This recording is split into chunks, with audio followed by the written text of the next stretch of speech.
Assalamualaikum warahmatullahi wabarakatuh. Pemirsa yang dirahmati Allah, pada kesempatan kali ini kita akan membahas tentang hak pendidikan terhadap anak. Kita tahu bahwa sebagian besar masyarakat masih menganggap bahwa kesempatan pendidikan itu hanya diberikan pada laki-laki. Karena laki-laki yang akan menjadi seorang suami, akan menjadi seorang bapak, akan menanggung hidup rumah tangganya misalnya. Lalu pendidikan untuk perempuan diabaikan. Padahal kita tahu bahwa perempuan adalah calon ibu, juga calon istri, di mana seorang perempuan harus betul-betul memiliki kemampuan pendidikan yang cukup. Selain untuk dirinya sendiri, untuk mendidik pada anak-anaknya. Pertanyaannya, bagaimana bisa anak itu sholat misalnya kalau ibunya sendiri tidak mengerti tentang tata cara sholat? Bagaimana anak itu bisa membaca Al-Quran dengan baik kalau ibunya tidak bisa membaca Al-Quran? Maka Rasulullah mengatakan thalabul ilmi faridatun ala kulli muslimin wa muslimatin, bahwa mencari ilmu itu wajib, fardu hukumnya, baik bagi muslim atau orang Islam laki-laki maupun Islam perempuan. Artinya apa? Sebetulnya di dalam Islam itu tidak ada perbedaan pendidikan itu bagi laki-laki dan perempuan, tapi hak pendidikan itu harus diberikan sama oleh orang tua terhadap anak-anaknya, baik laki-laki maupun perempuan. Bahkan Imam Tabrani mengatakan, qala Rasulullah sallallahu alaihi wasallam, sawu baina auladikum bil atiyah, walau kunta mufaddalan ahadan la faddaltan nisa. Rawahu Tabrani.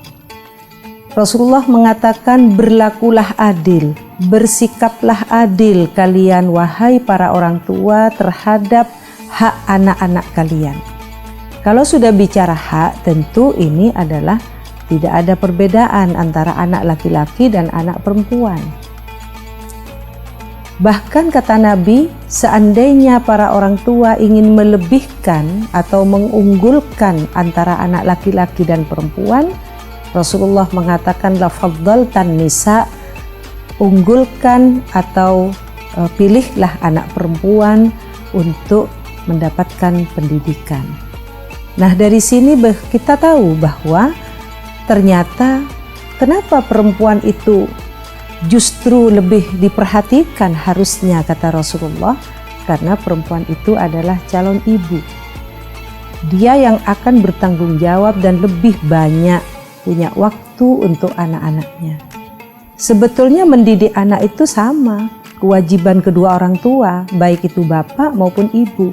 Tetapi kita lihat kadang-kadang realitasnya memang bapak lebih banyak bekerja misalnya di luar rumah, ibu lebih banyak ada di rumah.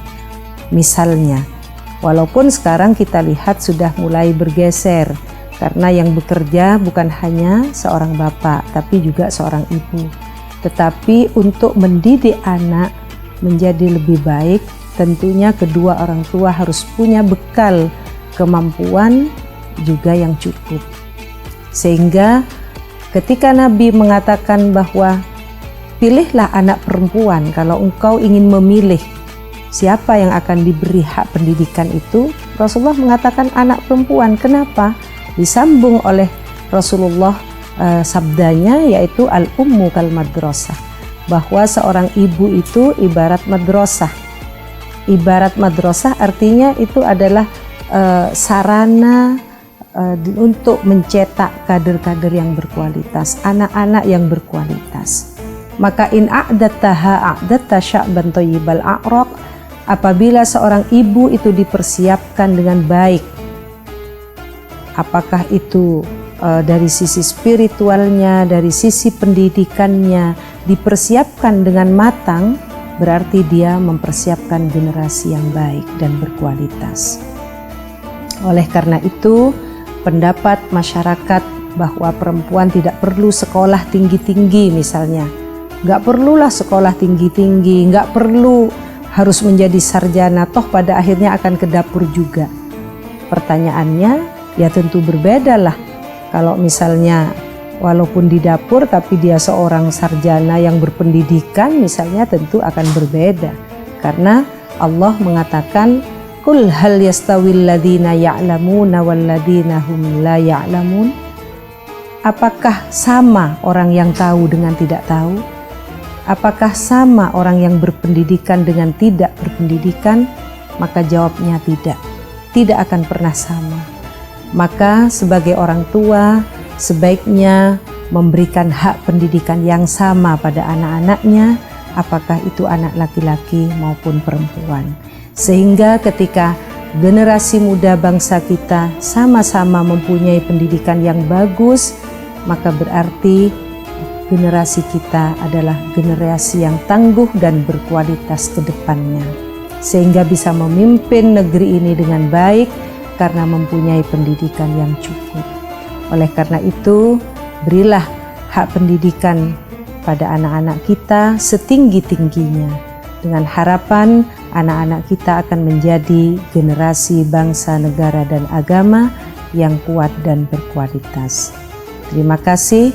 Wallahul muwaffiq ila aqwamit thoriq. Wassalamualaikum warahmatullahi wabarakatuh.